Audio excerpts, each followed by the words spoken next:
Pasívny príjem z nájmu. Super voľba. Len to chce vlastniť a prenajímať nejakú nehnuteľnosť. Na základe čoho sa mám rozhodnúť, či príležitosť kúpiť napríklad byt a následne ho prenajímať je výhodná alebo nie.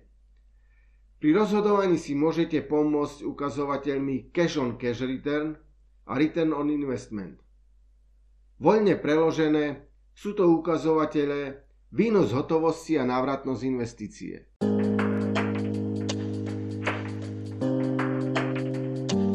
Prajem vám pekný a príjemný deň. Moje meno je Vlado Homoľa a tento YouTube kanál je tu pre vás. Znalosti, ktoré na ňom nájdete, vám pomôžu meniť vaše nápady a vaše myšlienky na skutočnosť. Znalosti, ktoré podporia rast vášho biznisu. Ak ste tu noví, nezabudnite kliknúť na tlačítko odoberať. Tak budete informovaní o všetkých novinkách na kanále. V tomto videu si krok za krokom ukážeme, ako tieto výpočty urobiť v Exceli. K tomu použijeme predpripravenú šablónu.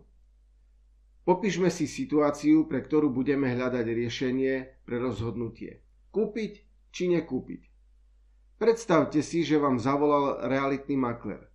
Má pre vás ponuku kúpiť nehnuteľnosť. Požadovaná čiastka je 200 000 eur.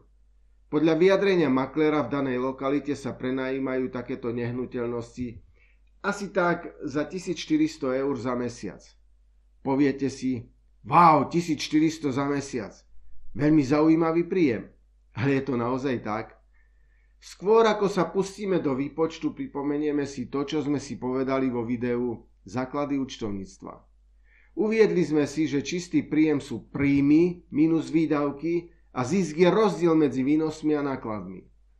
Z tohto pohľadu je prijaté nájomné vo výške 1400 eur výnos. Aby sme vedeli určiť výhodnosť investície, potrebujeme sa pozrieť na náklady spojené s obstaraním a nájmom nehnuteľnosti. Táto potreba je umocnená aj tým, že spravidla nemáme k dispozícii potrebné financie a kúpnu cenu budeme musieť financovať z cudzích zdrojov. Pretneme sa teraz do Excelu a otvoríme si pripravenú šablónu. V šablóne do stĺpca od bunky E3 až po bunku E60 som vložil funkciu Formula Text, aby ste videli, aké vzorce v stĺpci D vo výpočtoch budem používať. Začneme výpočtom celkovej investície. Vpíšeme cenu nehnuteľnosti 200 000 a vyplníme ďalšie položky, ktoré navyšujú výšku investície. Povedzme, že náklady na dane a poplatky budú vo výške 0,5%, poplatky za vypracovanie zmluv a vypracovanie súdno-znaleckého posudku budú vo výške 1%. Ostatné poplatky spojené s prevodom vlastníctva sú tiež na úrovni 1%. Náklady na opravu a prípravu domu na prenájom budú vo výške 5 000 eur. Teraz do tabuľky zapíšeme výšku vlastných peňazí, ktoré použijeme na nákup nehnuteľností. Nech je to 40 000 eur. Vypočítame výšku potrebných cudzích zdrojov. V našom príklade uvažujeme s hypotékou v banke. Ročná úroková sadzba je 3% a doba splácania je 25 rokov. Vypočítame si mesačnú splátku úveru aj s úrokom. Použil som funkciu PMT. Prvý argument v tejto funkcii je mesačný úrok, teda ročnú úrokovú mieru vydelíme 12. Ďalší argument je počet mesiacov splácania. Vynásobíme dobu splácania v rokoch 12 a máme počet mesiacov splácania. Tretím argumentom je čistá hodnota poskytnutého úveru, v našom prípade je to 170 000 eur. Štvrtým argumentom je zostatok nesplácania úveru. V našom prípade je to 0. Nevyplňujeme ho. Posledným argumentom je čas splácania splátok. 0 znamená splátka na konci periódy, jednotka na začiatku periódy. Je to vec dohody s bankou. Nech je v našom prípade dohodnutá splátka na začiatku mesiaca. Argument bude 1. Výsledkom je mesačná splátka banke vo výške 804 eur. V nej je zahrnutá platba istiny a úroku. Teraz si vypočítame očakávané príjmy. Predpokladáme mesačný príjem z nájmu a to vo výške 1400 eur.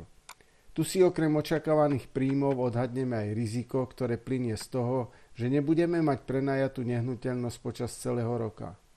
Totiž v praxi sa stáva, že nie hneď zo dňa na deň nájdeme podnájomcu v prípade, ak nám aktuálny nájomca odíde. Riziko odhadujeme na 8% z mesačného príjmu. Dostali sme výšku zníženia príjmu a to so znamienkom mínus. Spočítame a dostávame odhadovaný mesačný príjem z nájmu so započítaním rizika vo výške 1288 eur. V nasledujúcich krokoch vypočítame predpokladané mesačné náklady spojené s prevádzkou nehnuteľnosti. Sú to napríklad príspevky do fondu oprav, dane, odvoz smetí, poistné a podobne. Fond oprav a údržby nech je vo výške 3% z mesačného nájmu, správa nehnuteľnosti vo výške 8% z nájmu, dane vo výške 1,5% z hodnoty nehnuteľností. Poistenie odhadujeme na 30 eur mesačne. Vo výpočte pridáme znamienko mínus a spočítame tieto výdavky do jednej sumy. Dostávame čiastku 434 eur, ktorá bude tvoriť naše mesačné náklady. Teraz vypočítame náš cash flow, ktorý je tvorený mesačnou splátkou úveru, mesačným príjmom z nájmu a úhradou mesačných výdavkov.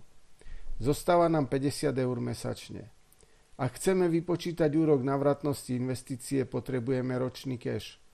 Preto vynásobíme mesačný cash 12 a vydelíme ho investovanou čiastkou.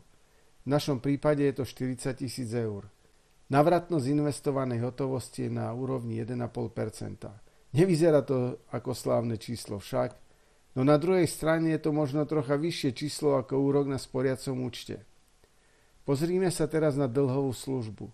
Mesačne splácame 804 eur. V tejto platbe sú zahrnuté úroky ako aj splátka istiny. Teda každou mesačnou splátkou nám akoby viac z nehnuteľnosti patrilo. Stávalo sa našim ozajstným majetkom. Pre výpočet ukazovateľa ROI potrebujeme určiť z čiastky 804 eur výšku platených úrokov z úveru a výšku splácanej istiny. Pre určenie výšky úroku použijeme excelovskú funkciu cum IPMT. Táto funkcia nám na základe vstupných parametrov vráti výšku úroku. Treba si pamätať, že chceme mesačnú výšku úrokov, preto parametre na ročnej báze budeme transformovať na mesačnú bázu. Prvý parameter je úroková sadzba. Ročnú úrokovú sadzbu vydelíme 12. Druhý parameter je doba splácania. Dobu úverovania vynásobíme 12. Tretím parametrom je súčasná hodnota úveru. Štvrtý parameter je číslo mesiaca, v ktorom začneme splácať. V našom prípade je to 1 hneď od začiatku. Piatý parameter je číslo posledného mesiaca, v ktorom ukončíme splácanie. V našom prípade to bude posledný mesiac úverovania. Posledným parametrom je typ. Určuje, či splátka bude realizovaná na začiatku periódy alebo na konci. Zvolíme parameter podľa parametru typ vo funkcii PMT. Dáme jednotku, čo znamená na začiatku obdobia. Teraz vypočítame výšku splátky istiny v mesačnej splátke. Použijeme funkciu cum princ, ktorá má rovnaké parametre ako funkcia cum IPMT. Urobíme kópiu tejto funkcie a zmeníme jej názov. Spočítame tieto dva výpočty. Suma je rovnaká ako platba vypočítaná ako mesačná splátka úveru. Upravíme základ mesačného cashflow vo splátku istiny. Túto splátku pripočítame, nakoľko sa stáva akoby príjmom vo forme časti nehnuteľnosti.